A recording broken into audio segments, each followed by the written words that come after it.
and understanding into universal spiritualism, the first steps to connecting to ancestors, spirit guides, and divine forces.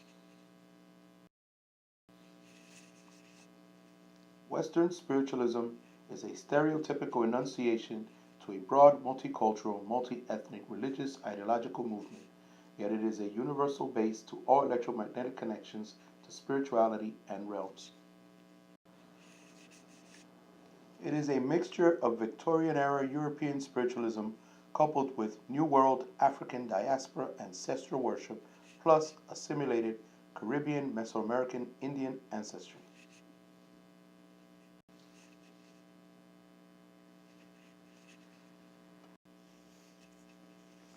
We are all God's children, and not one ethnic, cultural, or traditional religious belief system has all the answers. Through acknowledging what is special and unique in all religious ideological practices and finding an affinity to them, we can bring all our spiritual understandings and concepts together into a symbiotic, home-based spiritual practice. Spirit, from the Latin spiritus, means breath. Webster's dictionary defines the force within the person that is believed to give the body life, energy, and power, while popular definition attributes spirit to a person.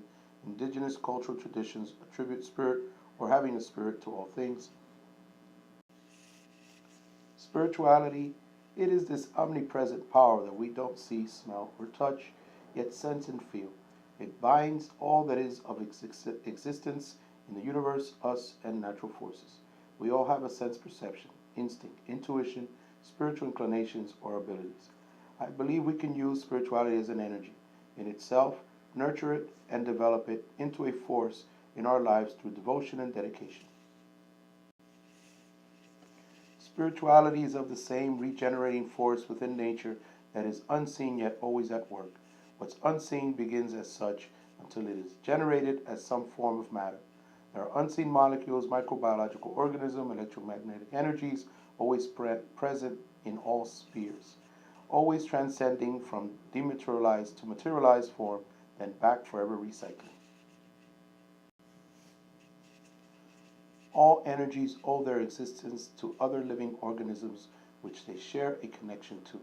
Through the cycle of life and death and the decomposition of organic substances, nutriments are extracted and serve as sustenance for all growing and living things. These established connections transcend the physical realm and into the spiritual as well. People, as walking, breathing, seeing, and all sensing, materialized beings, generate energy that is noticed and unnoticed. We are made up of four distinct selves meld together into one. They are the physical, emotional, psychological, and spiritual self. This basic understanding tells us that every single event generates four levels of occurrences. Example, if we were to get into a car wreck, there would be the physical impact of being hit, an emotional response to being hit, the psychological effects of being hit, and a spiritual consequence of being hit, a karma attached to it, be it positive or negative. This simple rule can be applied to all negative and positive traumatic events, past, present, and future. In time and with years of experience, we learn to cope, heal, and resolve situations and issues. We as a force, we adapt, learn, and apply our own types of physical, psychological, and emotional therapies to ourselves. People's healing therapy solutions typically only extend to these three basic levels of understanding. Not everyone or every individual is adept at recognizing and applying a spiritual healing therapy solution to life's traumas. Spiritual consequences as a result of events that transpire can be classified as having a positive or negative karma attached to it. Although not all events are negative, and there are negative events that can turn into positives, spiritual occurrences and consequences can also be obtained through contracting spiritual influences like catching a cold or a flu, an influenza that's in the air.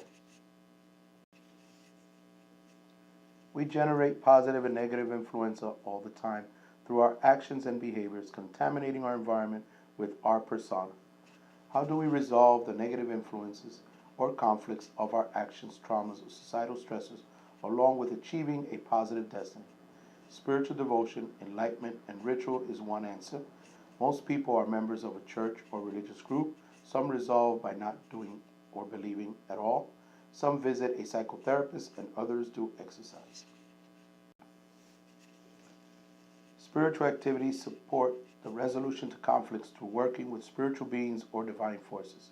In Santeria practices, deities, saints, spirits, divinities, and forces equate to working with energies. Divinities are recognized by the force in which they represent, at the level they exist or are perceived. For example, those closest to us are ancestors and spirit guides, and those farthest are angels, saints, and deities. Ancient or indigenous religions carry pantheons of divinities along with their spiritual concepts and ideologies. Some of these pantheons are permutations of one another. For example, the Yoruba deity of thunder, Shango, has correlation, attributes, and characteristics to Zeus, Greek god of thunder, and Thor, Nordic god of thunder. Papa Legba, within the African American roots tradition in the southern U.S., is related to Eshu Elegua in the Yoruba traditions and is permutation of Ganesh in Hindu pantheon of divinities.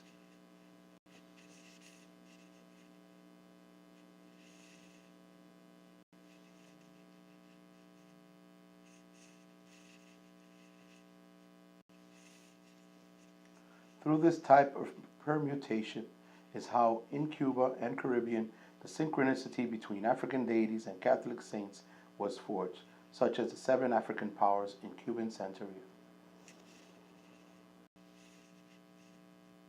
How do we begin to connect?